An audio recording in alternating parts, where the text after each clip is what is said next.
What up, y'all? Steve is here. We got a new figure to check out from Masters of the Universe. This is, I don't know if you can call it Origins or not, man, because I guess it's a little larger scale than Origins, the figure would be. But yeah, it's Masters of the Universe and Thundercats. So we got Skell-Ra, the ever-living evil of Eternia. So it's you're pretty much gonna mash up, yeah, Mumra and Skeletor, which is pretty cool. And yeah, this figure looks pretty beastly. It looks pretty chungus, man. Pretty freaking big and fat. And let's explore the packaging a little bit. You got Mumra right there, because I'm not collecting Thundercats, I'm not collecting Transformers, I'm not collecting Ninja Turtles, but if they pop up in Motu, I'm grabbing them. So yeah, that is freaking cool. I'm down for that shit. Anyways, yeah, Skeletor discovered the mysterious black pyramids on Eternia. Now, with the strength of Mumra granted to him by the ancient spirits of evil, Skell-Ra, the ever-living, comes after the power of Grayskull, and he is more dangerous than ever before. So yeah, that is freaking nuts, man. That is freaking cool. Combined, that's awesome. Includes 2 character cards. There you go. Replace head to turn Skell-Ra into Mumra, and then there you go, man. So I bought 2 of these. My buddy, Mr. Cyberdrone,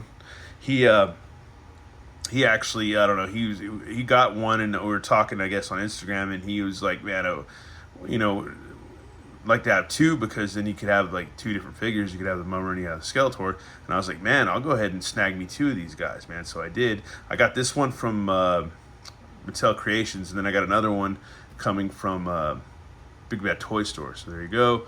And more figures in the line. You've got Lion-O, Lord of the Thundercats, Chitara, fastest feline in the universe, and Battle Cat Man, most powerful cat in the universe. So that's gonna be freaking rad. An anthropomorphic Battle Cat. And there's Skeletor, which they don't give us a harness, which I wonder if you, with the Skeletor, since he's kind of big, I don't know if you could use that Origins like harness on him or what, if you could do that or not. And or just put a Masterverse harness on him, since he's such a kind of a bigger, thicker figure. Anyways, let's get this guy open and check him out. Alright, y'all, and here we have good old Skell-Ra. It's a big figure, man. Let me get one of my freaking Warriors of the Galaxy. That's like 5.5. He's taller than that, so there you go, man. He's like probably about 6-inch figure or whatever. So I don't have my ruler in here, but yeah, I'm not gonna bust down. I'm not really worried about it. But yeah, and there's he towers over Whiplash, so there you go, man. They're bigger scalar figures. They're more larger scale. And here's Faker. So they're almost as tall as Masterverse figures. So there you go, almost as tall, but a little bit bigger. I don't know if the rest of the figures are gonna be that big, or if it's just Skell-Ra or whatever. But yeah, we'll see when we find out. And here's a closer look. It's very cool, man. I don't think his jaw moves or anything like that, but the head moves inside his cowl. He's got the Havoc horns, which is cool. The hood is connected to the Mumra harness. It's like a Skeletor and Mumra harness. So you got Skell-Ra. There you go. He's got a loincloth and everything. It's got cool skulls and stuff about it all around, so that's freaking rad. These are painted, so that's cool. He's got his Mumra feet. So yeah, man, it'd be cool to maybe kid bash one of these and just make a Skeletor out of the body, which is, if that's possible to be able to do that, that'd be kind of cool. And yeah, man, and then there's, so that unplugs, and then yeah, you got him, man. So that is pretty freaking cool. So yeah, his waist twists, arms go out, swivel at the shoulder. You got elbow bend, swivel with the elbow, side hinge and swivel on the hand, and then his legs go out side to side. I don't think they're not drop down or anything like that. Bend at the knee. I believe there's a swivel at the knee. It's got a boot cut and a rocker pivot, a swivel, ballerina swivel on the ankle. So there you go. All that is movable. That is freaking cool, man. He's pretty freaking rad. But I guess what we're gonna do, and cut to the chase, is we haven't even read the character cards yet. We'll do that in a little bit, but we'll turn him into Mumra, man. It's kind of the thing to do. But yeah, I like the Skeletor. The head sculpt is nice. I like that it's kind of separate from the cowl, so that's freaking cool. That's freaking dope. That is rad. Alrighty, so this just pops off like so. So there you go. And we haven't even checked out our pamphlet of interchangeability. We need to do that. We haven't even done that. I'm just kind of all over the place. Switch out parts to transform. So there you go. So there you go. Okay, cool. Easy peasy lemon squeezies. All right. Before we even do that, we gotta get other things. We got a skirt that he comes with. So there you go. You got his mummy wraps that he comes with. So there you go. I think this is either gonna go his arms or his leg, but I think it'll tell you here where it needs to go. So yeah, probably on his arm. So there you go. And then he's got this that goes around, more mummy wraps, some gauze. So there you go. That goes on. And then there's the head sculpt, which is Mumra, the ever living. That is freaking rad. With these ribbons all spread about in the air, so that's freaking rad. Makes it more animated, more dynamic. So that's freaking cool. And his weapon. So there you go. With the double-headed snakes on the handles. So that's freaking rad. That is cool. Reminds me of the Klingon weapon. And then you got the his cape that plugs in on the back on pegs. So there you go. You got two of those, and that's detailed too. That's cool, man. Nice sculpting. Got two of those.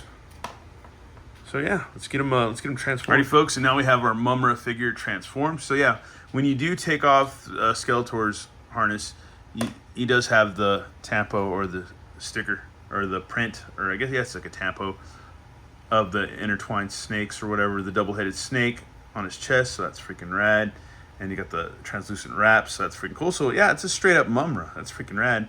And then these peg in the back, which they got these long pegs that stick out the back, but just kind of like, it's whatever. But yeah, also use, can control the craziness of his cape or whatever, or robes or whatever you want to call it. I think it'd be like his robes from when he's like Mumra. Man, Super 7 came out with a double Mumra set, but man, I don't know.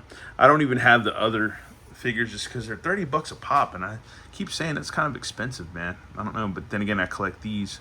I collect the Masters Universe stuff, but it's not necessarily cheap either. But the Super 7 figures, yeah, they got, you're paying, they're more than Origins, for sure. They're way more than Origins, so that's the only reason I haven't picked them up. It's like I want to. I saw that, is it Toy Hunter's Hollow or whatever, I think, picked up the Mumra set, and it looks really cool. I think they're leaving it in the package, but it still looks freaking cool. I wouldn't mind, but I don't know. That was what Super 7 put out for San Diego Comic-Con or whatever, 2025. But other than that, man, I don't know. This is cool. This is a rad Mumra. This is cool. Very cool to have. And yeah, he's rad, man. It's freaking awesome. Very dynamic looking figure. Just, I don't know. It's rad, dude. Origins style, like engineering and stuff like that. A little bit taller, though. A lot bit taller. Pretty much like 1/12 scale, I would say.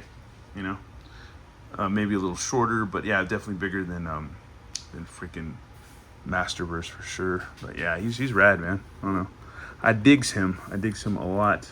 And you got to really push the skirt down when you put them together. Make sure it's flush with his waist to get him to pretty much to get that on him. But that, and you can just bend his cape down or whatever. So yeah, it's a freaking cool figure. It's really cool. And like I said before, like I'm not going to go out and collect Thundercats right now. I sold all my Ultimates and stuff like that. I still have my Thunder Tank though. I'm going to keep that because that makes for a cool display or whatever for your for these when if they keep this line going and stuff. And yeah, this is rad, man. Very, very freaking cool. Anyways, let's get out the ruler because I guess I want to just get a ruler out and just see how tall he actually is. Alrighty, folks. So he is over 7 inches tall. If you count that little snake, it's a little bit over 7 inches. So yeah, they're way taller than just Origins. Way straight up taller. We'll go ahead and read his character cards. So you got Skeletor. Oh, that's cool. So you combine them together on the back and you get the Skell-Ra. So that's freaking awesome. That is cool, man. That is rad. Rock! Yeah, that is cool. Anyway, Skeletor, Evil Lord of Destruction. On third Eternia, the Skeletor discovered a new source of power. The Black Pyramids within the ancient spirits of evil offered him unlimited strength, enough to take the power of Grayskull. In return, he would do their bidding as he ruled the universe. So there you go. And then Mumra, the ever-living. So I guess it's like an alternate universe, like a multiverse type thing going. The ancient spirits of evil granted the demon priest Mumra the power to rule Third Earth after Mumra's defeat at the hands of the Thundercats, and ancient spirits of evil searched across the universe for a new vessel who would trade power for servitude. So there you go. There you go, man. Crazy new quest in Motu lore. So that's rad. And Thundercats, too, as well. Anyways, once again, thanks for watching. Have a good one. All right, later.